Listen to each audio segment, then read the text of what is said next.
I am Dr. Muhammad Mujahidul Islam, Department of History, KMD College, Pravata.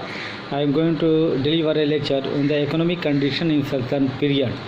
सल्तनत काल में आर्थिक दशा क्या थी, इस संबंध में आज मैं बात करने जा रहा हूँ। ये पार्ट 2 के लिए है। भारत प्राचीन काल से ही एक समृद्ध देश रहा और विदेशियों के लिए एक आकर्षक देश बना रहा। इसकी आर्थिक ऐसी थी कि बाहर से जितने भी आक्रमणकारी आए, विदेशी आए, इसकी आर्थिक दशा से इतने प्रभावित हुए कि यहाँ रहने लगे। कुछ आक्रमणकारी भी आए और यहाँ आकर के बस गए।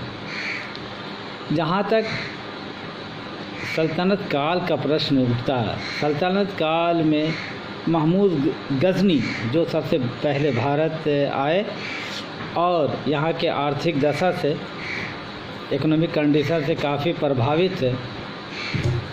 उनका ये सोच था कि हम भारत में आएंगे और यहाँ से ख़जाना हमें मिल जाएगा।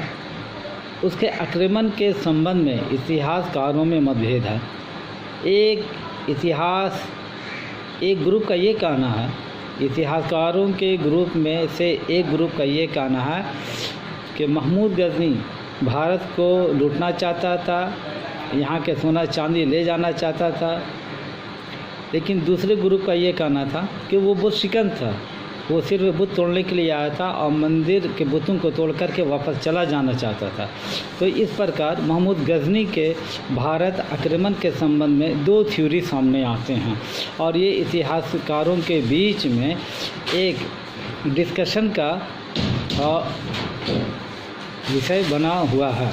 और जहाँ तक आर्थिक दशा का सवाल है, भारत की इसकी जो समृद्धि थी और लोग संपन्न थे, लेकिन जब सेंट्रल एशिया से, अरब से, टर्की से जब भारत लोग आए और उन्होंने जब अपना साम्राज्य की स्थापना की, तो प्रारंभ में उन्होंने आर्थिक दशा को सुधार करने के संबंध में नहीं सोचा, क्योंकि उनके पास समय नहीं था और वे साम्राज्य से संबंधित जितनी समस्याएं खड़ी हो रही थी, जितनी राजनीतिक समस्याएं उनके सामने थी, उसे सुलझाना उनके लिए ज़रूरी हो गया था।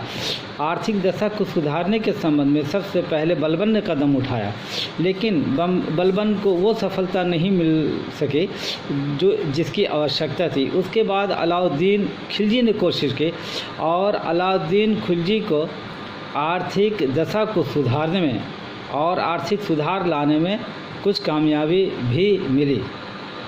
अलाउद्दीन खिलजी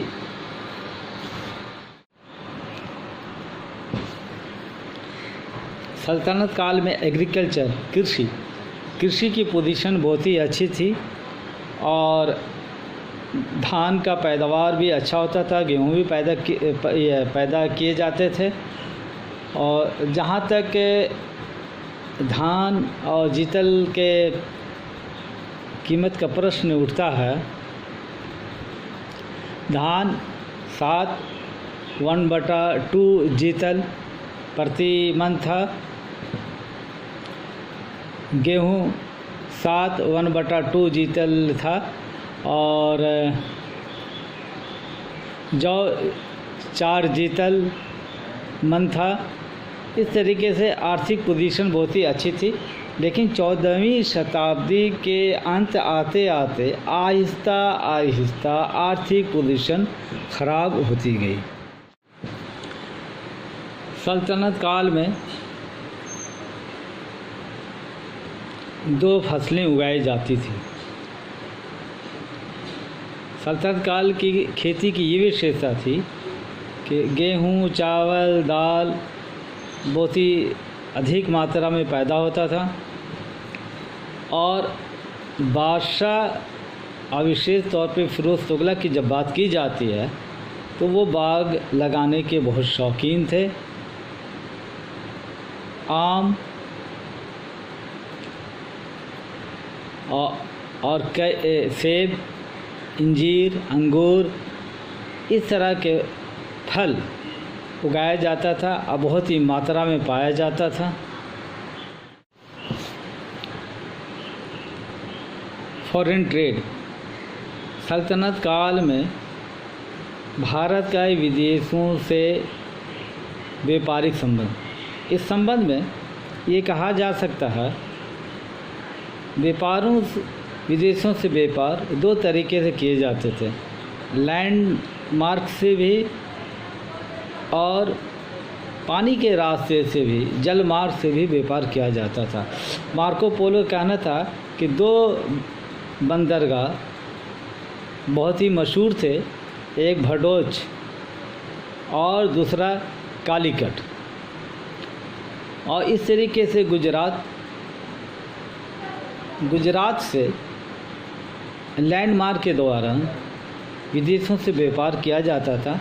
नील की खेती होती थी और इसका प्रोडक्शन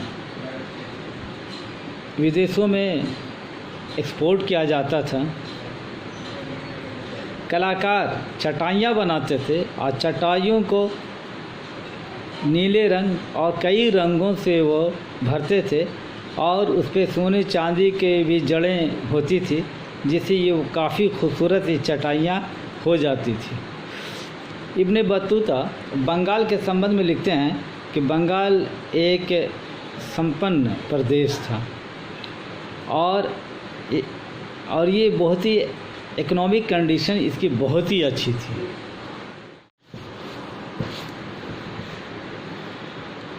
अरब देश से अरब निवासी भारत आते थे गुजरात के रास्ते और सल्तनत काल में घोड़ों का व्यापार करते थे।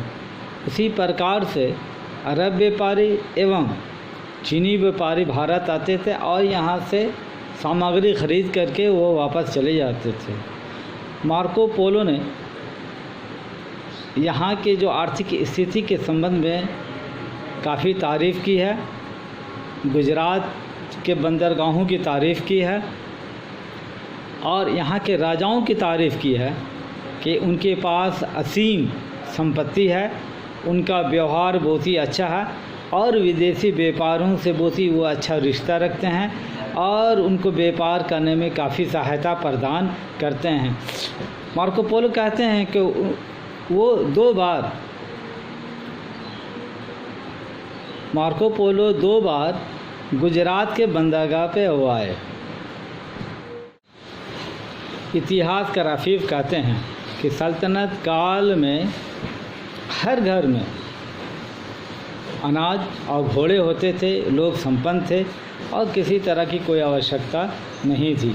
विदेशों से जो व्यापार होता था और यहाँ से जो सामग्री विदेश भेजे जाते थे तो वहाँ से वो सोना चांदी उसके बदले वो देते थे। इस प्रकार भारत एक समृद्ध देश बन गया था और यहाँ की आर्थिक स्थिति तैमूर के आक्रमण के बाद जो ख़राब हो गई थी वो आहिस्ता आहिस्ता अलाउद्दीन खिलजी के सुधार, फिरोज़ शाह तुगलक के सुधारों के बाद आहिस्ता आहिस्ता वो सुधरने लगी थी और इस तरीके से भारत एक संपन्न देश रहा। लेकिन उसके बावजूद आम जनता उतनी समृद्ध नहीं थी जितनी वक्त की या समय की आवश्यकता थी। Thank you very much.